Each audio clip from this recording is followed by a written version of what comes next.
What's up, everybody? Welcome, gamers, to another exciting episode of Spell Tap Gaming Live. We are live here on YouTube. Welcome, everybody. Woo. What's up?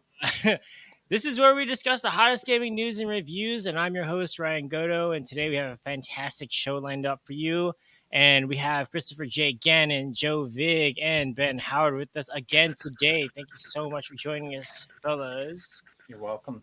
In this episode, we'll be discussing our impressions of Exoprimal, exploring the latest updates on the Microsoft Activision Blizzard situation, and taking a closer look at how our perspective of low-reviewed games may have changed over time. But before we begin, I want to remind you to hit that subscribe button, give this video a thumbs up, and don't forget to follow us on social media. And for those of you who prefer audio, you can find us on Spotify and Apple Podcasts. I want to hear from you, our amazing viewers. Leave your comments down below and let me know your thoughts on Exoprimal, the Activision Blizzard news, and your perspective on lower reviewed games. Your opinions matter. So without further ado, let's kick off this episode of Spell Tap Gaming and dive into this exciting topic. All right. What's up, everybody? How's everybody doing?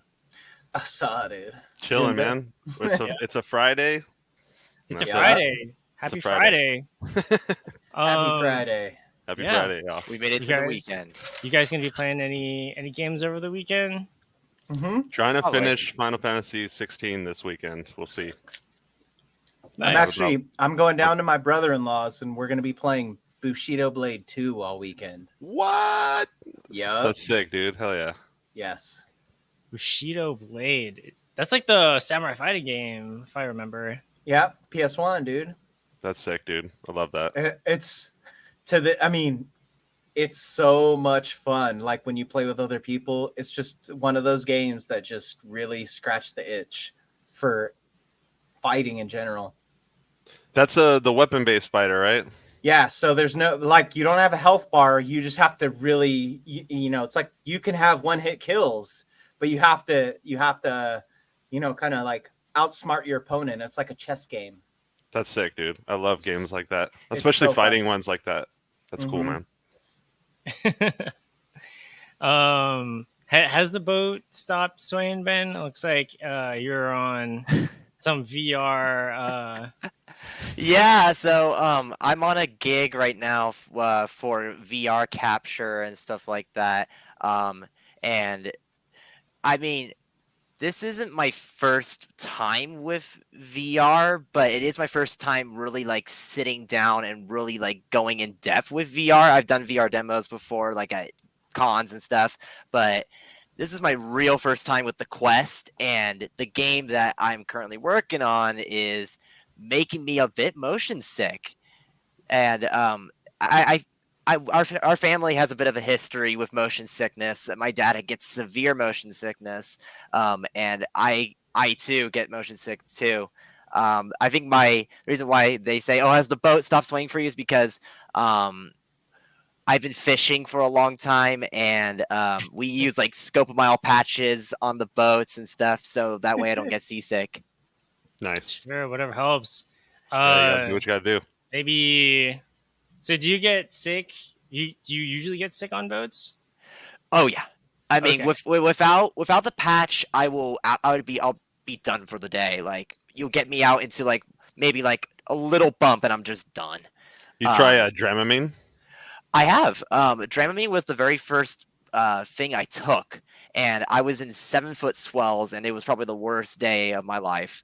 That was complete torture. But then, and originally we were going to stop fishing, and then luckily our next door neighbor who flies planes, he said, I do these Scopamile patches, and then you put them behind your ear, and they work really good for me. So we gave it a second shot, and we found out that it was the Scopamile patches that we needed to be able to be out on these long trips and not be sick. Comes with a lot of side effects, but it's pretty good. I'm so bummed the way that story turned out. I thought you were going to be like, my neighbor who flies planes, he flew out and he picked us up and we flew back. Like, that'd be sick, right? Like, he shows up in the helicopter, airlifts us out of there, like the Coast Guard or something like that. He flew out, we sky hooked up. Oh, I wish the story ended like that too. That would have been Right. such a sick story. But yeah. Ever since we discovered the scope mile patches, that those have worked for me. Um, I feel like they give you a lot of side effects. Like I said, like cotton mouth. You feel really drowsy when you take it off and you get back at the dry land. You get a little bit of like still sickness, like you feel the boat after the fact. But I'll rather take those side effects than be hurling all day and It not being sounds able to fish. sounds like you need to spend some more time in VR, my friend. Absolutely. I mean, I want to too because I want to get a Steam VR and I want to be able to play Half-Life Alyx. I want to be able to Oh, enjoy these great VR games. I mean, look at Chris. Like, he loves that. I mean, Yeah. I want to be able to It's- experience that. it's gold standard. After this is done, I want to pick your brain on that, Chris. Okay. Yeah. All right. So you guys, I don't know if you've heard, but over the week, the Microsoft has beaten the FTC in their lawsuit, and the judge denied their claim here. It looks like Microsoft just got a huge win. Dude, Bill Gates paid someone off. We all know. you don't have to tell us. Bill Gates Well- was like, no vaccines for you. It's kind of, I mean, it's just okay. So now I know that as of now, the FTC is appealing, and also the CMA is appealing too. But the judge just went out and said that basically they don't have a case. Like, there's not enough to support that this is going to be detrimental to consumers. And I agree. I just thought it was pretty egregious that the PlayStation has so many exclusives. Why can't Microsoft have exclusives too? But also, they're not even saying that Call of Duty was going to be exclusive anyway. They're going to release that everywhere. So they don't really have like a basis for saying that it's going to monopolize, anything. Mm-hmm. So I don't know, like, so they have that they're gonna appeal, but I think from what experts have been saying is just like they're like they can appeal, but it's not going to go very far. So I think most people are thinking that the Xbox Activision buyout is going to be going through pretty soon. Joe, what do you think is going to be like the first thing that Microsoft is going to do when this deal goes through? I can't quite say what the first thing that they'll do is, but they definitely should start. If this does end up going through, they should start figuring out like which IPs that they can kind of start working through and start making stuff like ASAP. I don't know. I feel like there's a lot of titles that are kind of like in the works or kind of been in the works, and if they can kind of acquire that and get that down and start working on getting like a bunch of really nice AAA exclusives out just for Xbox, that'd be pretty cool. I mean, for them. I mean, it doesn't matter to me. I'm a PlayStation player, so Hey, Doesn't- Xbox and PC. Xbox and PC here. I do play PC, so I do have I- that. I like- That's my bridge. I like the option of Xbox and PC, not just Xbox, because their hardware is a little clunky. It's in certain areas. For sure. So that's my first thought. Ben, what do you think the repercussions of this news, has for gamers in general or for Microsoft? What do you think that what they're gonna do with their, or if they, because I know that they're, they might get appealed, but I think they're gonna go through. But if everything works out, what do you think Microsoft is gonna do with their Call of Duty IPs and their exclusivity options? Well, fingers crossed that they drop Bobby Kotick. Yeah. That'd be huge if they got rid of him. He's done nothing but ruin the reputation of Activision and Blizzard, which is a really great company. They've put out some great things in the past, and I think it's time for him. I mean, he's gonna golden parachute, but he's gonna be fine. But I think it's time for Phil Spencer to start allocating more resources towards making better games now. And I think this is a great thing for people that are Call of Duty fans, because look at the past history with Activision and Call of Duty.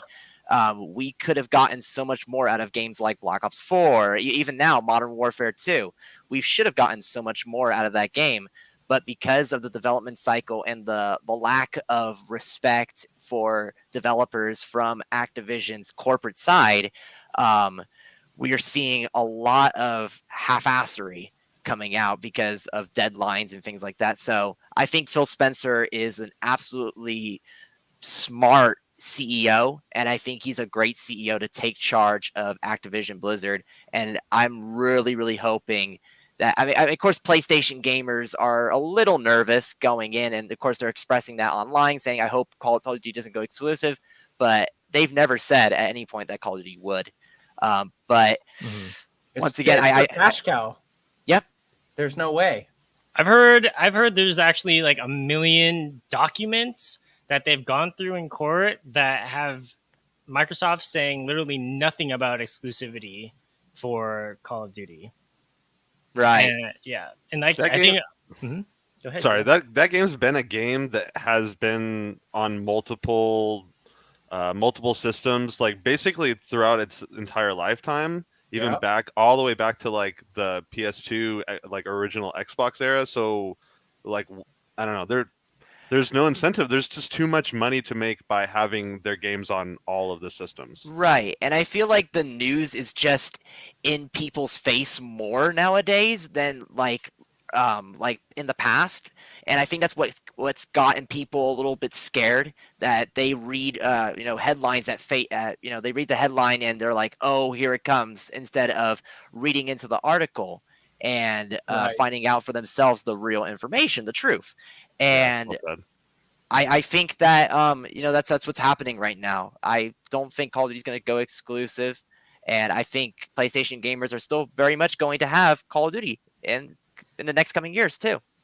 Absolutely, it doesn't hurt their bottom line, and the bottom line is to make money. And so having their things on less systems doesn't. Yeah, I don't know. That doesn't make any sense to me. Right. Chris, Yes. what do you think this means for Game Pass? Well, I think Game Pass. Okay, so my actual issue with Game Pass is they need to update their games more frequently. I feel like they don't do it enough, but I also feel like Xbox doesn't have as many of those exclusives that the PlayStation does. Like the main reason why people go to PlayStation is for those exclusive games. But the problem with PlayStation, other than the exclusive games, is nobody's on it. Everybody's on either Xbox or PC when it comes to playing online. But those guys who are diehard PlayStation fans, like I can't blame them. And I feel like as of right now that they're winning.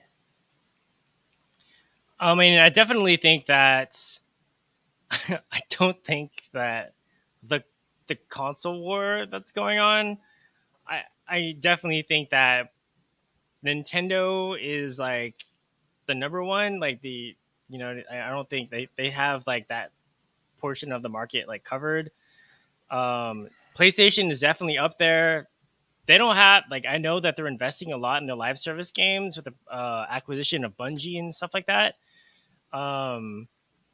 But what they have to keep doing is keep coming out with sequels to their IPs, because what they're known for is their single player games. And at some point, players are going to get tired of those games, put down the controller, and, maybe do something else for a while, when what they really want to do is keep them engaged on their console, spending time looking at everything, through the lens of Sony as long as they can. Go ahead, Well, Joe. Oh no, I'd say that they've done a pretty good job at least up to this point. I would use God of War as an example. What they did with God of War on the PS4, and then enhancing it for the PS5 as like a little bridge before Ragnarok came out. So it's like they've done a good job at keeping people being like, okay, like also like Horizon would be another one the that new was on PS. Spider-Mans. Yeah, all of these, and there's not really that many years in between development cycles for those games, so Yeah, uh, they're crushing it. they're doing a pretty good job at turning over their AAA games Like as far as the sequels. only reason yeah. why I haven't bought a PS5 is because I know eventually, a year, 2 years down the road, that those games will come to PC and I can Right. finally play them. That's sure. the only thing that's keeping me from buying a PS5. Now, if Sony came out officially and said, "Hey, asshole, you're no longer going to get these on your PC," all right, I'm in the market for a PlayStation 5 now.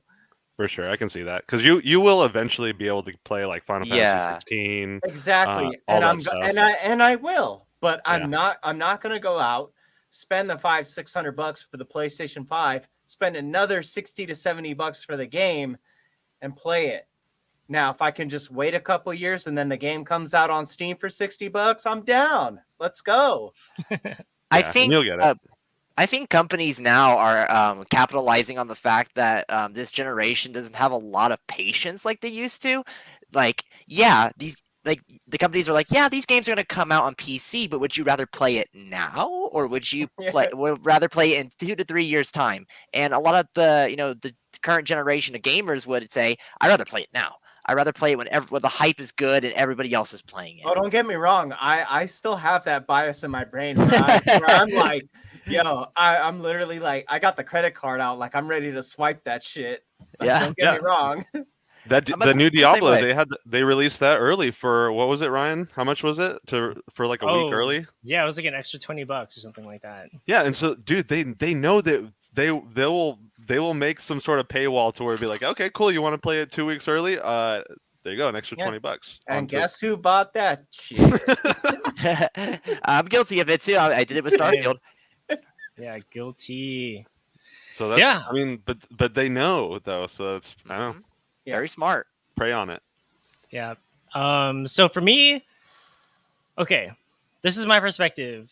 PlayStation and Xbox. I know that Xbox is trying to like expand to play anywhere and all this stuff. If they want to compete for those people who just want to play on their TVs, that's what consoles are for.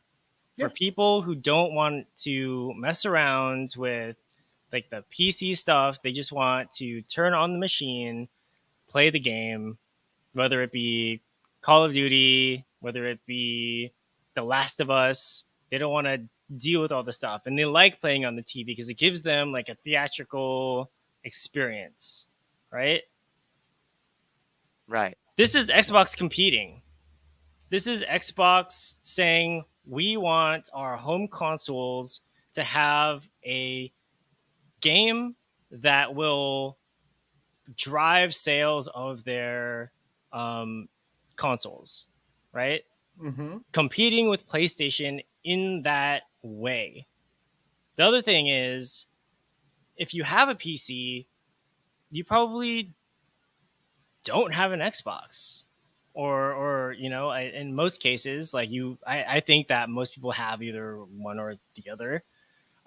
Depending on your play style, do you want to sit on the couch, watch TV, and play it that way, or if you're sitting at a desk at your computer, then that's a whole different thing. But if you're trying to sell Xbox consoles, you need exclusives. That's Yeah. what Starfield is. That's what The Last of Us is. That's what these things are. And so this is Xbox competing. I don't see Call of Duty or any Activision Blizzard game really changing the narrative for any one console because it's the same thing. Yeah. Just Mhm. depending on your preference. But all I'm saying is if you want to push a home console, you need a reason to buy that console, and maybe Call of Duty is going to be that. Even though they said that they're going to release it for everybody, Oh my god, I can't wait for this game. Oh, Sorry, man. this it's It's caught me off gonna be guard. so sick, Yeah. dude. I know this caught me Starfield? off guard. No, Persona 3 Pers- reload. this one, Yeah, yeah. Persona 3. I hope sorry. I hope that this doesn't put off Persona 6. Like I hope they have a separate team like working on that still. Ryan, I need you to stifle your erection right now. I'm hiding it underneath my Please. desk right now. he's got like his shirt. It's so good. I can't wait for this game. Persona 3 Reload is gonna be amazing. But Okay, so You know- I saw the this is this the one that's off of the portable one? yes. No, it's off of For- the original one, the Oh, very that's first the first iteration of Persona 3. There's Persona 3, then there's Persona 3 FES, Yeah. and then there's Persona Portable, and then there's Okay. this one. So I taught, or after we talked last week, I kind of did some, I did some deep dives into some rabbit holes, and I kind of saw everything, and I was like, oh, this actually looks pretty interesting. And so I might jump into that world with you guys and give it a whirl. Dude, that's the one, man. If you do it, Yeah. get that one, and then play Golden, and then play Royal. And Okay. then you can play 3, 4, 5. Boom, nailed it. Oh man. And then I'll just tell the wife, I'll be like, get out, I'm busy, Yep. 100 Like hours later. like I always do. Yeah, it's if you're a fan of anime, I think that you'd like Persona. Yeah, dude, they have Um, freaking mangas based on them, and they're Yeah. good. I'm such a sucker though. Like I fall for all the mainstream shit, and like it's really only when like a trusted associate says like, hey, let me introduce you to one of these like one-offs or like a side anime, and then like I get hooked on it finally. But it's one of those things like with anime, I'm super careful because I know if my teeth get sunk into it, I'm in for the whole thing. And like time is gone. My wife will be like, "Hey, hon, I need you to do this." I'll be like, "Yeah, later." like, Yeah, Ryan and Like, I cannot vouch enough for this. No. like, dude, I'm such an 8-year-old in my adult life. Like, Oh yeah, my yeah, God. yeah. I'll get that done later. I can't imagine saying that's that funny. I No, don't ask questions. Oh, don't get me wrong, dude. I get the flack for it for sure. Put but a like, put a but in magnet on this firing pan. What? I don't even ask the question. I just do it. I'm the type who's like, it's better to ask for forgiveness than it is for permission. Mm. You know what I mean? Oh yeah. That I can literally do that for my entire rest of my life, but not. Oh man. So I just really want to see Call of Duty Infinite on Game Pass because I really like that Call of Duty game. I don't give a shit what people tell me. You like Infinite? that sci-fi action was legit. That story was good. I don't care what people say. It was maybe it wasn't like a good Call of Duty game, but it was a really good science fiction first-person shooter game, in my opinion. In order for me to come back to Call of Duty, what I want them to do is I want them to release a standalone Call of Duty Zombies game. Yes. Yeah. Yes. Just give me yes, a Call yes. of Duty Zombies game, and We've give been me asking for every that for single so map. long. Yeah. It could be That's possible. It can even now. be online only. Exactly. I would literally, Whatever. I'll pay fucking $80 for that shit. There I you don't care. go, dude. Give Yeah. That could very well be a possibility now. You know, And then get me VR support, and then I'll die. there you go. And they can even redo like old maps and That's like it. do a bunch of stuff. Dude, I mean, they have a plethora of source Because for that. the only thing that kept me in Call of Duty was zombies. I don't Same. care about Warzone. I don't care about the multiplayer. 'Cause Right. literally any jack off who's halfway decent at video games can get good at Call of Duty just by playing. That's all it is you just have to sink the time in and get good at it. It's not that hard. Mhm. It's super kid. simple. So I'm a guy who really, really loves zombies. Like I'll buy a Call of Duty just to play zombies and see what happens next in the storyline. I'm a Same. big storyline guy. But to Joe's point of like they have a plethora of content, there actually is a plethora of content they made but never released. Black Ops 4, they were supposed to have Zombies Chronicles 2. Yeah. They remade Transit, they remade Die Rise, they remade so many maps, and those maps have not seen the light of day because of how Black Ops 4 performed.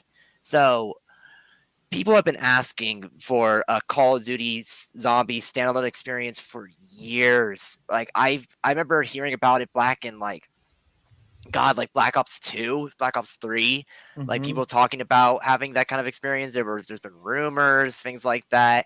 I think at this point we have a pretty good shot at getting it. Phil Spencer's pretty good about seeing what fans want and delivering on it. And I think that's, it's pretty exciting. The prospect of getting some really cool Call of Duty experiences going forward with Microsoft.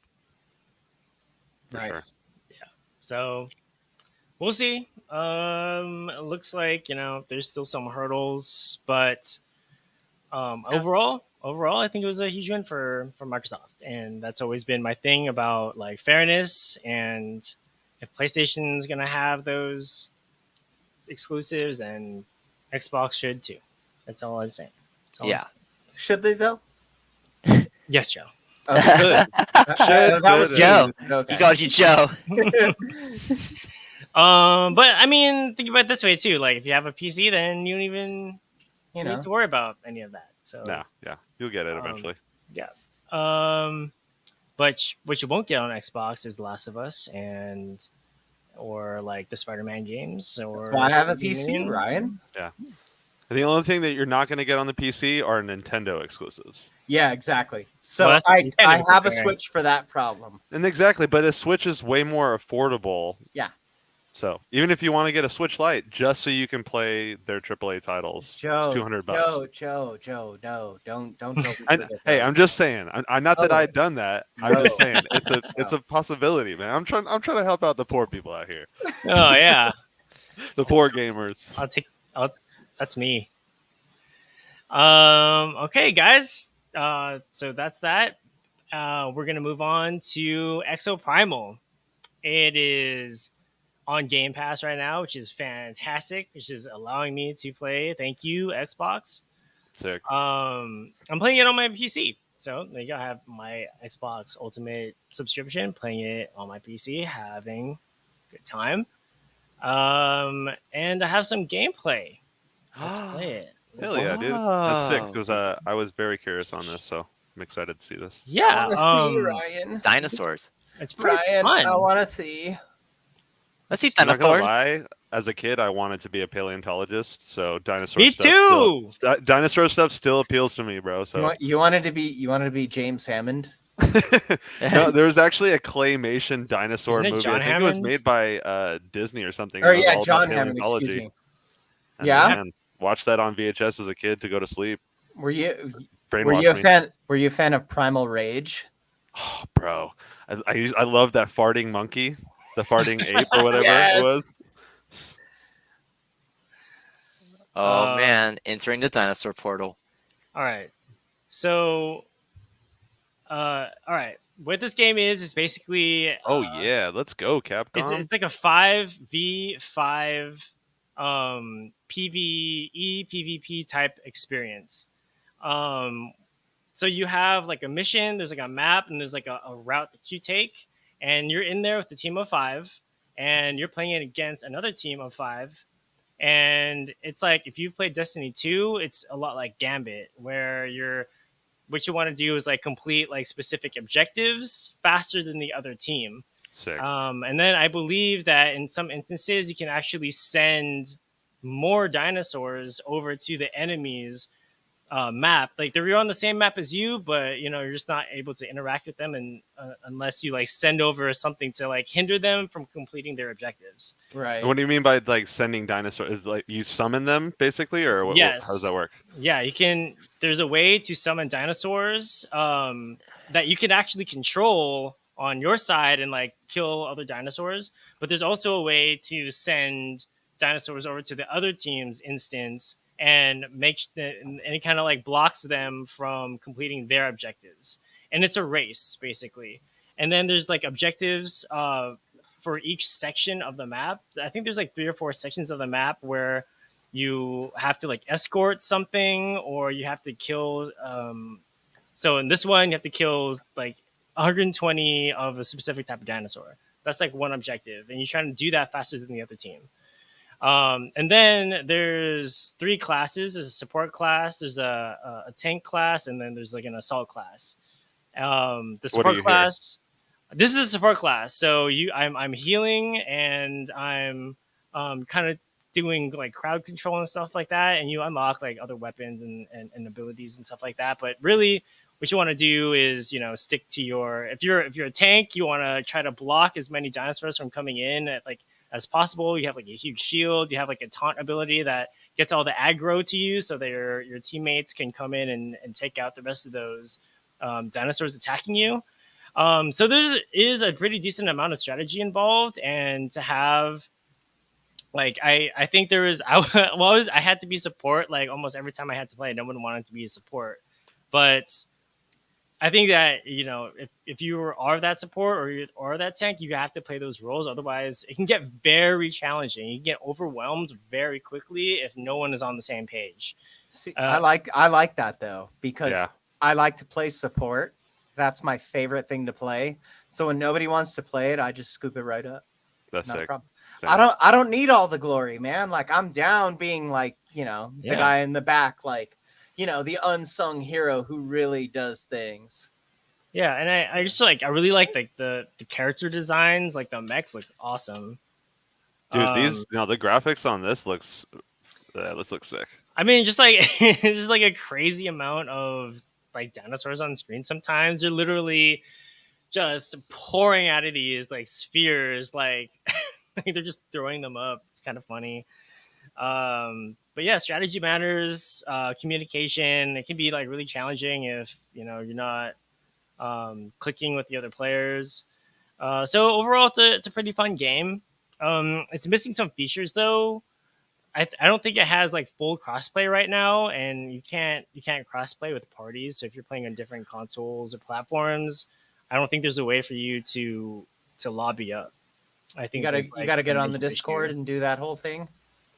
I don't even think you can play with them. No, I think we were looking online and said you can only multiplayer matchmake, but you can't invite, like, if you have a friend that you want to play with, you can't like directly make a party with them. Exactly. That's weak. Yeah, exactly. Weak. It's gonna come though eventually. It looked like.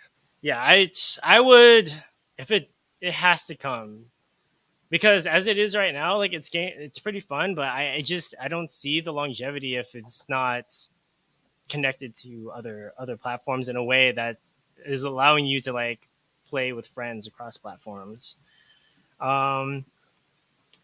I don't know. I don't think it's worth $70. Is that how much it is at launch? Yes. Oh, wow. Most new games now are $70, dude. Damn, bro. Like okay, all right. anything I was that gonna comes get out that, now is about gone up $10. So, but if you are on, look, there's like 4 people playing Xbox here and 1 person playing on. That's probably a PlayStation player. Mm-hmm. So if you have Game Pass, then I would 100%. This is like a must play if you have Game Pass. For sure. I'll probably wait until that goes on sale on Steam and then play with it. And I'm sure it will. Winter sale, baby. Winter sale. Yeah, whenever that winter sale comes, baby. 4 months. Yeah. Or more. Steam does it every time, man. Whenever those sales happen, they get at least a good like $300-400 from me. Sure. Oh yeah. Because like all the games that I've wanted, they'll be like 75% off. So, I'll get like $4 or $5 $60 games for $25, and just can't beat that. But I know you can't. It's like, so you buy them all in one go, and then you play them over time. It's a beautiful thing. It is. It's so beautiful, but so bad at the same time. Now, the bad way to do it is to literally get every single game as it launches and pay full price. And then have just for it to sit and collect dust virtually or non-virtually. Uh-huh. Cool. So yeah, that's Exoprimal. I have Game Pass. You're a lucky person. You get to play for the price of the subscription. Sick, man. That's awesome. You Nice. convinced Yeah. me. I kind of want to play now. I'm not going to play now, but I'll play eventually. I wish I had a squad, man. I wish I had a squad, like a full 5-team squad, to go in there and play this game. Because it would seem pretty cool to like at least run through the campaign. I'll play Ryan. I'll play Exoprimal with you if you play Payday 3 with me. I Okay. want to play Payday 3 with you guys. Dude, Payday 2 is like my most played game. I have like 600 plus hours in it. Whoa. I've played sick. it so much. I love one thing I've always wanted to do in real life is rob a bank. so since I can't do that, I played Payday 2. And That's I played awesome. the shit out of it. Thank God for Payday 2 then, or else you'd be a bank robber. Oh yeah, Yeah, better- it's literally helped me get rid of that like desire. Who's the developer of Payday? Starbreeze. Yeah. So I got to write into Starbreeze and be like, you got to keep making series, otherwise you're going to turn this guy rogue. Yeah. Otherwise, I'm gonna rob you guys too. We're into Starbreeze Entertainment. We're gonna rob their next game. Do you play it on PC or console? Well, I play on PC, but Payday 3 is gonna be full crossplay all the way through and cross progression. Dang. All right, because I played Payday 2 on Xbox One, and Not worth it. It left a really bad taste in my mouth. Yeah, not worth it. It was only good on PC, but this one coming around, full crossplay through the whole thing. Okay. Yeah. Nice. Sick. So, but I do agree with your sentiment on that. Okay. Now that I have a decent computer, I'm in. And the other thing too, though, is right now I'm playing Payday 2 in VR. So I'm Hey. actually robbing banks now. Okay, they Yeah. definitely need to keep making series for you, bro. Yeah, They can't leave you hanging like that. You know, I literally it's literally all it really is. It's literally Left 4 Dead with cops, but you have an objective as opposed to just going from one area to the next. Did you see that? Like, you can negotiate with the cops now. Yes. You can, like, give them hostages for more time. Yeah. I'm literally if they do that VR release, I'm literally gonna be like, I'll fucking kill this bitch. Like, let's go. Do you think they'll launch with the VR? No. With the VR mod? No. No. So, well, the VR release that they did for Payday 2, it's okay. It lets you get in it, but it's not like an actual like full-on immersive VR where like you reach down and you pull your pistol out of your holster and everything. You actually look down and you have this like little tiny window in front of you where it's like it'll say like switch weapons or grab grenade, and you have to reach into those little squares to do all that, as opposed to having it on your person. Interesting. It is, but it's better than not playing in VR. So, you know, you just kind of deal with it. Chris, if you had it your way, every game would have it. there would be no 2D games. Like it would Only literally, I would games. literally be playing Super Mario VR. Like I don't care. Like, I would definitely play the original Super Mario 64 in VR if You I know, could and I'm beat just- Mario. I just want to curb stomp some Goombas and like I just want to get shot out of a cannon once with the hat. you know. Ben would get sick though. Imagine BLJing in Mario 64 VR. Oh, I know.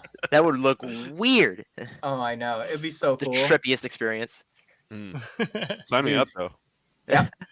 You know, Nintendo, Cool. you're messing up. Come on. Yeah, so our next segment, our main topic for today is games that had poor critic reviews at launch, but since then have had some improvements, and it doesn't necessarily change the score that I had back then, but we think that if they release now, the score might be a little bit different. Who's up to going first? Chris, are you ready to go? Yeah, I'm down. Okay. Do you need a second to pull up your media? Okay, so I've got the media So here, let me do this whole thing. Do you want me to just share my screen? Yeah. Okay. So let me do this. Boom, boom, boom. Okay, so this game came out, Okay. Sea of Thieves, and The ultimate pirate fantasy it actually got a decent score Maybe it means you and your crew from IGN. But what happened was the community really trashed it, mainly because when it first came out, all you could do was go from one place to another. You'd pick up treasure and you'd come back with it. There was nothing else. But Oh. the promise that Rare made was, hey, this is a live service game. We're going to continually come out with stuff and you're going to be happy about it. So literally every year a new season would start, new stuff would come in the game, new stuff would come in the game. If this game came out now with all the stuff that it has, it would I would guarantee that it would get a 10 out of 10. This is literally the pinnacle of the pirate experience. It's so damn good. Yeah, those waves look crazy. You have Yeah. to Graphic style is awesome. You can literally crew a galleon. You have 4 guys. You have to raise your anchor. You have a person to move your helm. You have to lower your sails. You have to move your sails to catch the wind. You have to manage inventory. Like the ship combat is amazing, and all the weapons do the same damage. Nobody who's played longer than you is going to be better than you, other than their skill. They all do the same damage, so it's all a matter of who's played longer and who's better at it than you. It's awesome. I remember I actually played the Pirates of the Caribbean. Dude, we played that. DLC. Oh We yeah, played we that. did. Oh yeah, that's right. I was wondering who I played that with. Yeah, me and I you thought played that. that was awesome. Dude, That was such a good experience. this game is so good. They've literally added in story missions. They've added like you can dive down and go into like mermaid caverns. It's awesome. That's awesome. Oh, Yeah, wow. man. Like I was playing with my brother-in-law the other night, and we were fighting these guys, and then I guess they might have run out of cannonballs or something, so they started trying to like leave us. We caught up to them and literally harpooned them in and just jumped on their deck and just cut them all down. It was awesome. Took all their treasure that probably took hours for them to make. Dude, this game is so fun, bro. I'm not even gonna lie. But when it first came out, it was trash. The crossover stuff has been pretty good. I remember playing the Pirates of the Caribbean crossover and when they're saying like yo ho, yo Oh yeah, ho, it's straight from the ride. dude. Yeah, It's And I straight felt- from the ride. I felt like I was at Disneyland, like riding the Pirates Uh-huh. of the Caribbean Yeah. ride, and it got so nostalgic. I was like, wow, this is like They- amazing, and they did a really good job of like the presentation and everything. Yeah, they actually partnered with Disney for that collaboration. It was Yeah. it was really good. It's And nice you when can they put that much care into it. and you can still play it too. Can you name your ship the Going Merry Of course you can. or the If Thousand Sunny? someone else hasn't taken it. Oh, each ship has to be a unique name. Yep. That's cool. Nice. It's like a gamer tag. You gotta keep it unique. Makes sense. Cool. Yeah, look All at right. it. Oh, so good, man. So good. That's awesome, dude. Yeah, Is the Legend of Monkey Island thing, is that already part of it, or is that just a new DLC? That's the newest one that's coming out soon. I don't know if it's already come out, but it's actually coming out this month if it hasn't. That's so sick. I'd be if I jump in, that's probably where I jump in because I loved those games as a kid. They're legit, aren't they? Like They're that, so that, awesome, That art style, everything. dude. The humor and the classic like Lucas art humor, like from all those games, like Herc's Adventure, and Yeah. Legend. Yeah, all the Legend of Monkey Island games. Yeah. All those point and clicks. LucasArts has made some bangers. Have you played Indiana Jones and the Fate of Atlantis? No, I It's haven't it's played it's one of any Indiana Jones games. it's one of their pointy clickies. It's fucking awesome. Oh, that's sick. I'll check it out. Yeah, it's really good. So say I never played Sea of Thieves, and I wanted to play with you, Chris, who has Mhm. put in 600 hours. Um, would there be like a huge like learning curve, or would it be hard for me to like catch up with you? No, not at all. You just have to jump in. You learn the basics. They have a mode called Maiden Voyage where you just jump in and it teaches you how to play, and then you just jump in. Because, like I said, no one's going to be stronger than you. No one's going to have better weapons than you. It's all on an even playing field. So you just have to get better at the basics. And once you master the basics, then you can master everybody else. And all the money you make throughout the game doesn't make your character any stronger. It just buys you cooler clothes and makes your ship look cooler and all that stuff. But it's a shared world. Everybody's in, and you can literally be screwed at any point. You could one point be on an island, and next thing you know, another team comes up and they start peppering your ship with cannonballs, and now you have to defend your ship. Every adventure is new every single time. Can you send someone over up the plank? Can you send someone to the plank? What's it called? What make them walk the plank? Make them walk the plank. I Wait, mean, can I say it? if Make you're someone gonna walk the plank. if you're gonna role play, yeah, of course. But you could if someone's on your ship and they're not doing and they're not following orders, you can send them to the brig, and you basically put them in the brig, and they're just sitting in the jail cell until you let them out. Nice. Yeah, so you can do that. That's awesome. Yeah, dude, I'm telling you, so good. All right. Thanks for Sea of Thieves. One day we should definitely crew together. Oh, become pirates. You totally should. Yeah, I'm down. You got- me. yeah, I'll Arg me, matey. become a king of the pirates. King of the Pirates. Avast ye, mateys. Avast ye, matey. Yes. Make him walk the plank. Okay, cool, man. All right, Ben, What's up? are you ready to pull up the game that?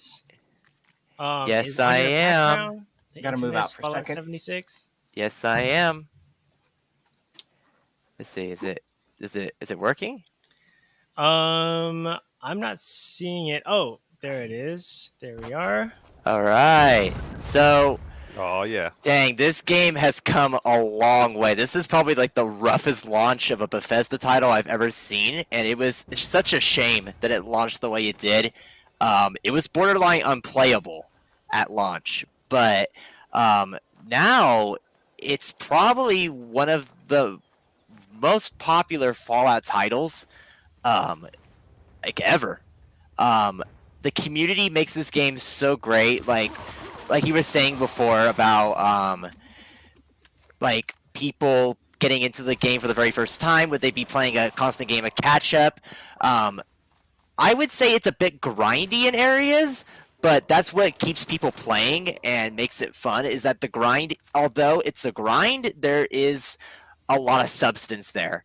And on top of that, players will help you. Like, this is probably the most non-toxic community you'll ever like meet for a game. Wow. It's really non-toxic. Like players, like there are players in the game and crews and like teams that wait for people to leave the vault for the very first time, and will give them stuff on arrival, just so that they can get caught up with all of them. The community is so unbelievably nice and helpful, to the point of where like you'll help each other make builds, and like that's what you're seeing here of my gameplay, is that I have a commando stealth build where it's fully automatic and I'm borderline invisible, but if I get spotted I take a lot of damage. Like the builds in this game are so like in depth too. There's a really big perk system, and you can make specific builds depending on how you want to play. You can make a meme build, like you can go around using melee, whatever you want to do. And my advice to a newer player too is think about the build you want to make when you start the game. Think about who you want to be. Dude, you're wrecking And- house. Yeah. I'm level right now, I think 294. So I was playing the game since launch, and I have the weapons to prove that I was playing the game since launch because I think I brought it up in an earlier podcast that there's now legacy weapons. There's weapons that shouldn't have existed because of a glitch. And they give you like super like god tier like damage, and you can still get them from other players. Players sell them all the time. It's really interesting. There's no yeah. level cap on this? The enemies will level it with you all the way up to 100. Okay. So, how are you like almost like level 300? there's no level cap for players. Okay, that's what I was asking. Yeah, there is no level cap for players. Like, and Interesting. even so, like, you would think that would become boring after a while, right? Like, no level cap. Like, what else is there to unlock? There's so much. This game has a lot of substance. And yeah, it has bugs. Yeah, it has glitches. It's a Bethesda game. What do you expect? Yeah. But the thing is, you can overlook that because the community is so non-toxic. They're so helpful. They're really fun to play around with. There's so much substance and content, and it's constantly being updated with content for you to play with. Even at my level where I'm just like steamrolling enemies, like they'll add stuff for the player that's at like the end game where it's a true test of how far you've come. So Damn. love this game so much, and I highly recommend checking out. Even if you're not a Fallout 76 fan, I've gotten people that aren't into Fallout 76 into this game, and I've loved this game. They just had a big event, Invaders from Beyond, which is their alien event, and this is the weapon you're seeing. The basically the weapon that's everyone is looking for is the alien disintegrator, Weapon and looks dope. yeah, it's crazy strong too. Man, let me get that gun for free. You can't trade it. Like, you have to get it in the events. Like, there's certain like events that will come around every year, so everyone can get the okay. high tier Well- weapons. Well, then let me get one of those legacy weapons, bro. Let me get one. Absolutely, yeah. He's like, fuck you. He's gonna put his Venmo in the private chat. Yeah, You know, right? you can sell them for caps and stuff like that. So if you got the caps, like, absolutely buy it from I me. thought you said the community was nice. Yeah. You're just trying to Not that charge nice. But there's going into the fact of like you can buy weapons off people. There's there's in-game traders and PC traders, and then there's player vendors. Like players can sell their loot to you for a price, and there's like a meta to it. And there's websites to check how much your weapon is worth too. Like, that's how in depth this game goes. Where like there's an economy, and people will judge your weapon. Like, you send it on like a subreddit or whatever, and it'll be like, yeah, this weapon's probably worth about 70 caps, or probably worth about like 100 caps, give or take. Or people will buy it off you. It's such a in-depth and growing community. I remember Ark. You guys remember Ark? Survival course. Evolved. Oh, I love that game too. My brother used to play that game, and he used to sell dinosaurs. He would raise dinosaurs and sell them. He would have a menu, and people would buy them for real money. When I was still in school, I was dating a girl who was playing that game, and she had like on her Steam it showed like 1,200 hours into it. Like she was in that game, man. I mean, there's also for this game there is very minimal PvP. So if you're not that kind of guy who doesn't want to build towards like a PvE experience, well, this game's very much PvE focused. Nice. But there is PvP if you truly want it. I prefer PvE over PvP. Me too. Personally, I like to work together as opposed to talking shit and. Then you're gonna love this game. Yeah, I agree. They did such a good job with all the post-launch content. It's just a shame that it didn't launch the way it did, people still say that the game is a little like rough around the edges. And like I said, I agree that there is some there's a lot of bugs, but sometimes you can use those bugs to your advantage and do some crazy stuff, man. Nice. I've seen unbelievable stuff done by players. There's a building mechanic too, where you can build your own little house and you can make it to your design. And I've seen crazy builds like people rebuild like UFOs in the game. They build modern houses, you name it. Like, it's all possible. So what were you do you remember some of the reasons why this game got such low critic reviews like during launch? Because of the glitches that made the game almost unplayable to the point where you couldn't load into a world, you couldn't connect to servers. Servers had a really rough time connecting. It was weird that Todd Howard gave this game over to Bethesda Austin, which is a new studio, to do this. And basically the objective was, from what I've heard, was the objective was to make Fallout 4 into a multiplayer game and then sell it. And that was the objective. And they did it. But it was very, very rough. And people absolutely shat on it. And rightfully so. But thank God that they didn't just jump ship on it and continued on, because now we got these things like alien events, we got player events. Like, the game will keep you coming back. Like, every week there's something new to play. There's something new to do and something like fun to do. And an incentive for people to keep coming back. Even if it's not the big, Atlantic City update or the pit update, it will still keep you coming back. Nice.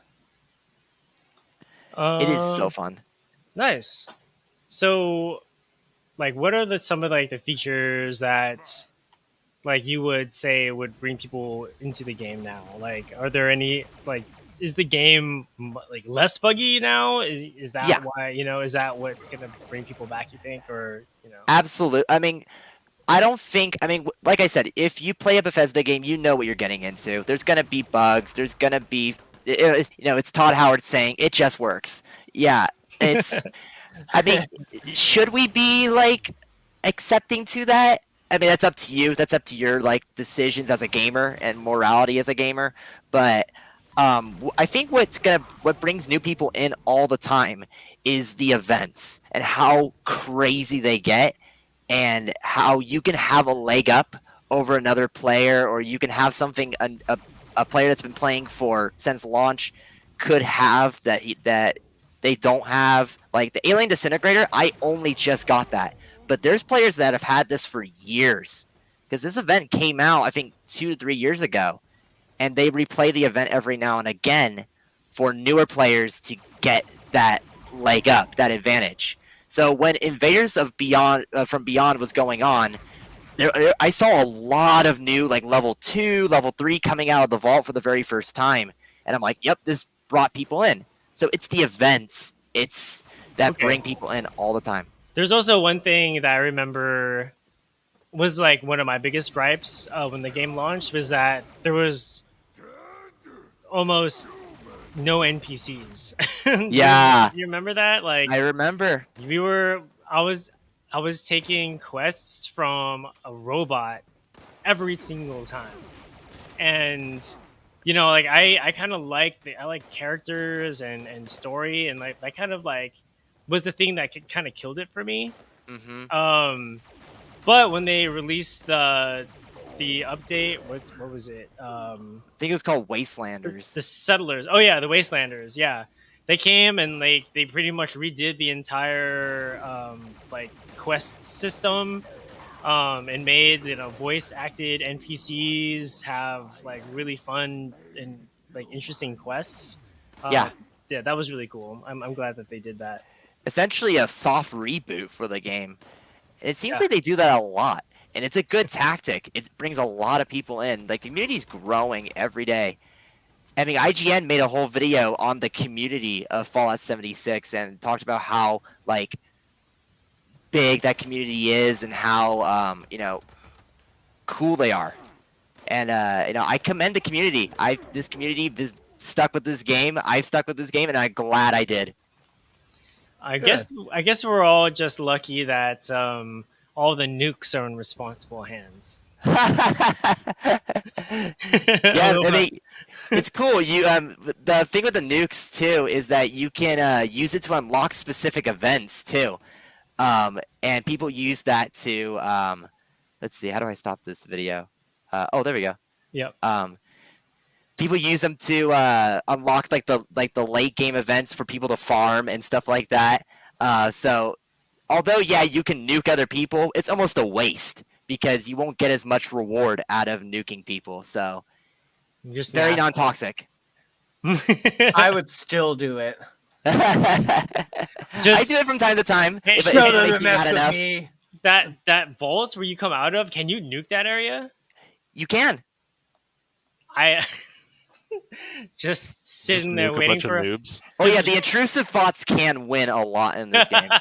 Just camping and nuking. Just like waiting for someone to like come out of the So vault for the rough. first time, like, oh, it's But the cool Appalachia. balance- Oh no, I'm getting nuked. The cool balancing feature with nukes is that like you have to do this whole quest to Yeah. launch a nuke. That you can't just like tap of a button. You can just sit there like GTA 5, where like, you have that orbital cannon where you can just sit in your house and pay a sum of money to launch an orbital strike at somebody. It's where you have to physically go in the game, go kill a bunch of robots, go do all these quests, and then you can launch the nuke. So it's a good balance. I would be that guy in GTA 5 and just send someone to mug would. somebody for no reason. Oh, you yeah. can, you can Come put up and hits on stab him. people, That's just as bad. And you get bounties and stuff. Yeah. Right. Okay, all right. Thanks, Ben. No problem. Yeah, I'm a huge fan of Fallout. I want to get more people playing that game. Me too. Joe, Hey. I really like your pick. Let's jump into yours. Yeah, this is Is me it? playing No Man's Sky. That's my base. It's one of my many bases that I've built, and I actually want to say that this game has what Ben was saying is very similar. Like, this game has one of the best communities of a game that I've ever played.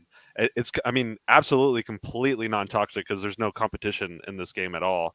All of this stuff that I have was all from one person coming, and literally I was in like a kind of the hub world area. I think he noticed that I was new, and just all of a sudden I was just standing there just like going through my menu, and I noticed that someone had given me like 3 million like of whatever the in-game money is.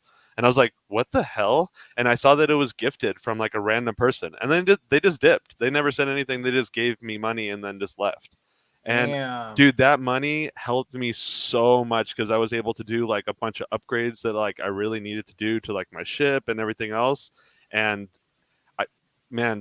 getting into a party with people are so nice and so helpful, and they're like, hey, like, how long have you been playing? Like, do you need, like, what's going on? Like, oh yeah, come check Me out my too. base. Oh, what, you needed this, like, you needed this resource? Yeah, no problem, I got this resource in abundance. Just like, let me like load up your thing, or like come to my base and I'll show all the stuff to you. It's just that's amazing. This game has one of the best comeback stories ever made.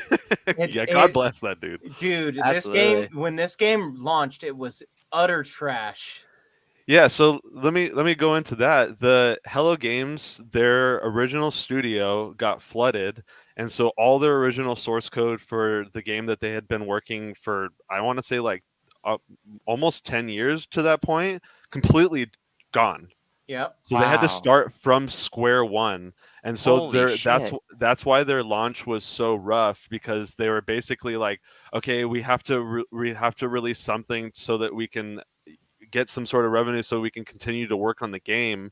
So when they released it, it was in really bad shape, but the community kept playing and just kept they just kept working on it, and it was just one of those things where they just kept doing updates and updates and updates. And I mean, dude, this game is so freaking sick. It has so much stuff to do.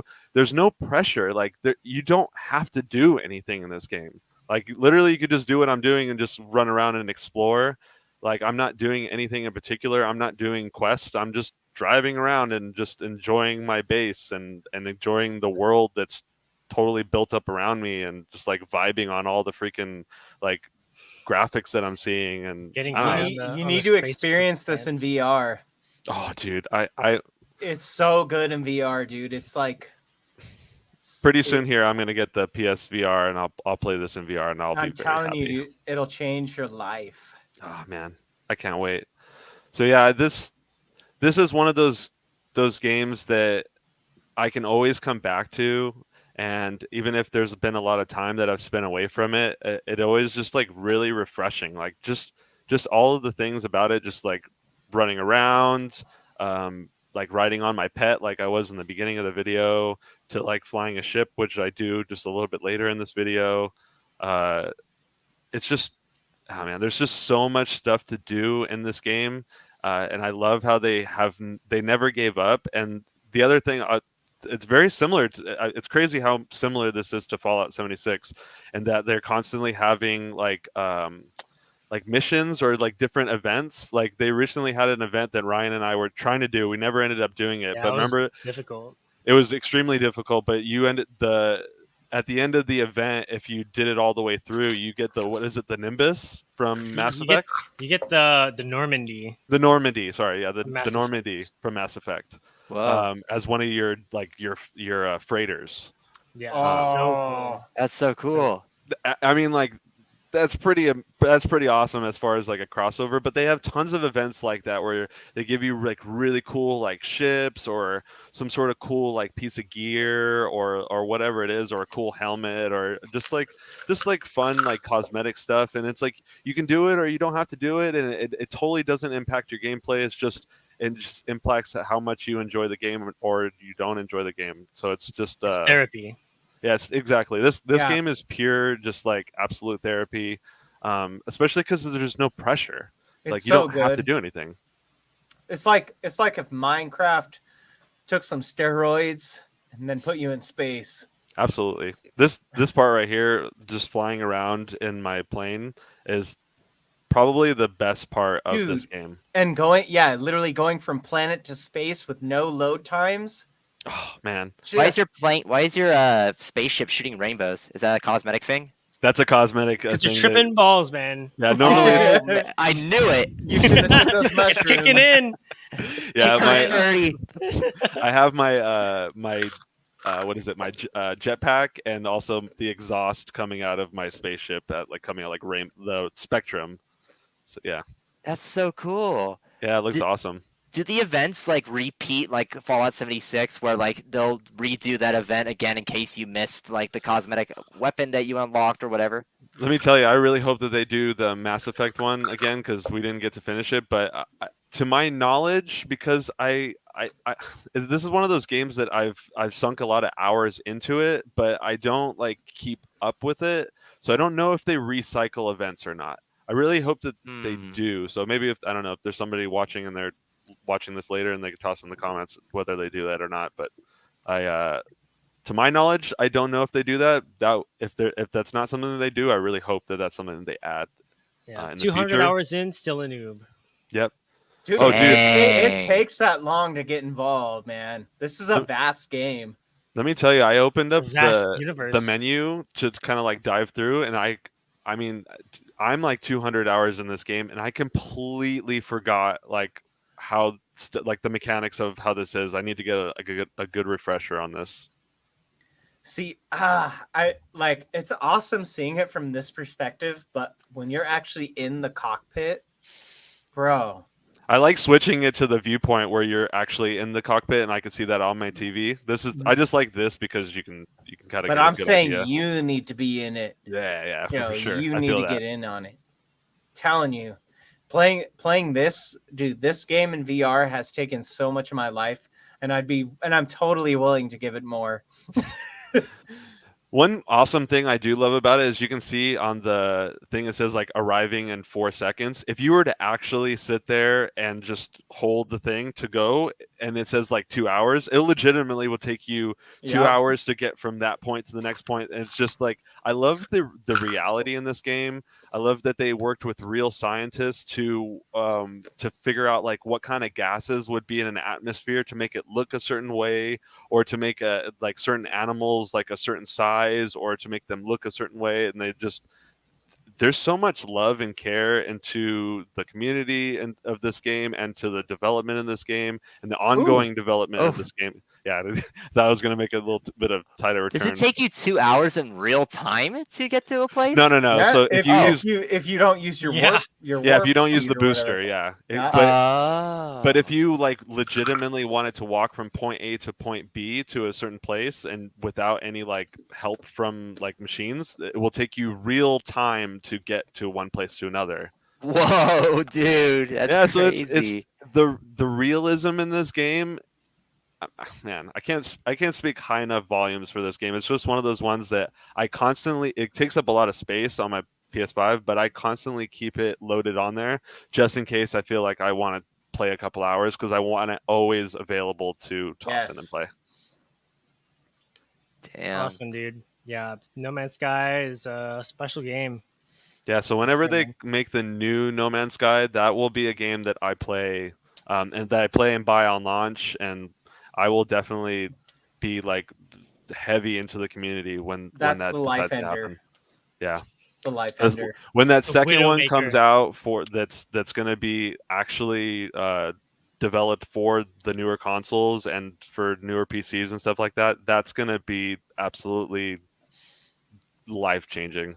You're going to lose a lot of hours of your life into that. They should make it a VR exclusive. Ooh. I would love to say that if I had more VR stuff, but in the future I definitely will play this in VR. It's because you're a non-believer, Joe. I haven't You're a converted fully phony. over yet. Yeah, He just want to get motion sick. I need you to come with me down the rabbit hole. I'm your Morpheus. meet me in VR chat. Yeah. Meet me in VR chat, and I'll I'll show change you. you. I'll show you what's good. I'll show you my avatar. So yeah, Show me your avatar. can't say enough good things about this. And same thing as Fallout 76, man. It's just the community has made this game what it is. It's the only reason why this game is still relevant, why there's any reason to still play this game, why after launch that it wasn't completely just like absolutely panned, and that it still has an active player base, and that's due to people being giving a lot of time into that game, waiting for it to be fixed, and the developers saying, we care about you guys and the time that you've spent like waiting for this game, and we're going to make sure that we take care of you guys. So that's awesome. That's awesome. The last, Wow. all you guys' picks are very non-toxic, and But my pick is better. and I appreciate that, because my game is extremely toxic. And it might be a little controversial. Should have had you go first and finished off with So some you're just about to non-toxicity. dump a bucket of shit right on us? What is So Oh! my pick is Battlefield 2042, man. And I was gonna pick that game too. And it might be controversial because people have just destroyed this game online, and there's been so much outrage, and for good reason too. They launched the game with specialists. Like, nobody in a Battlefield 2042, no Battlefield 2042 fan wanted specialists in their game. What they wanted to do is release these specialists and incentivize players to like buy the battle pass or buy some kind of content. And that's why all of these games have heroes, specialists, because they're trying to get you to spend more money on, almost like pay to win type tactics.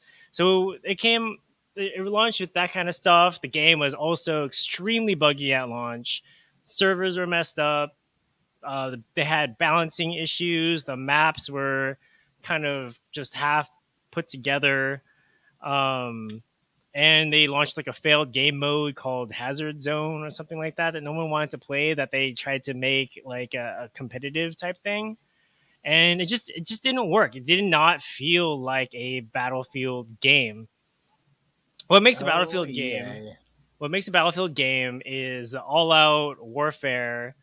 And then like having that when the the score, you see the ticker here like count down to like your very last reinforcements, and you're like an inch away from securing all the zones, and you like are on the edge of like winning or losing, and that's like the best part of Battlefield. And I don't think it gets the love it deserves. Now it's such a more polished game. They removed the specialists, kind of, although they're like certain class abilities that Forcing your way right here. What is your Oh, yeah, what's going on with your driving? Oh yeah. Here we go, boys. Hey, I'm this sorry, is I called had to say cover, something. guys. This is called Ryan is cover, just guys. forcing his way right there. This just is how imposing you his get. will. This is how you get armor It's through like- to the objective. it's Okay, like you try- don't drive down the middle of the street. It's like all trying right? to drive the Halo Warthog through like the doors and shit. I had to see I had to hear some context to what was going on. And But it's I feel like there is a certain level of strategy involved, even though there are like 128 players in the game sometimes, and everyone feels like they're just kind of doing their own thing. But I think that now there's enough players that know how to play the game where it's like, okay, we need to capture a certain objective. Let's get a Mav in there in a safe spot where the team can spawn and get in there quickly.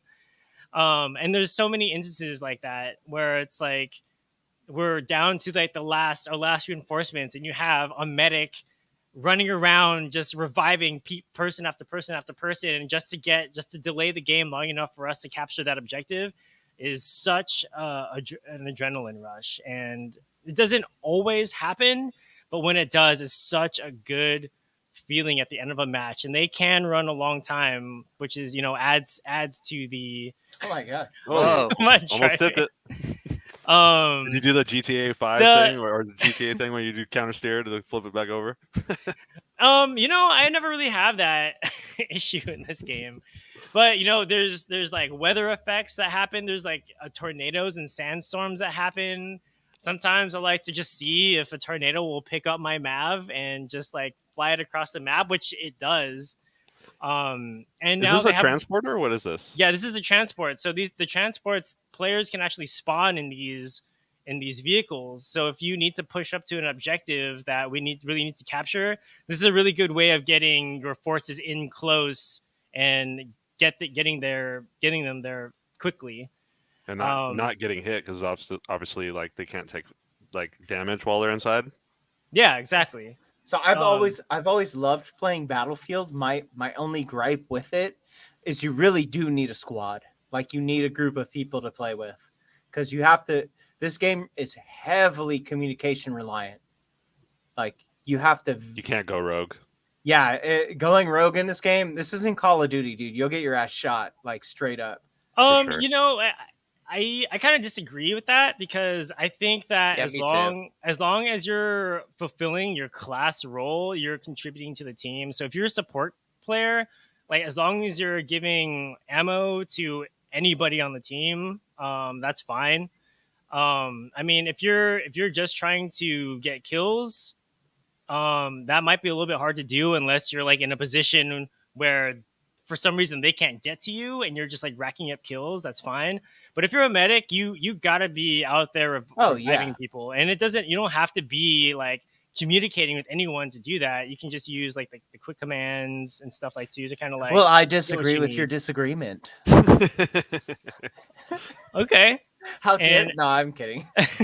No, but like I'm serious, because like that is a concern, right? Because you're playing with all these people, For sure. and it's just chaos, right?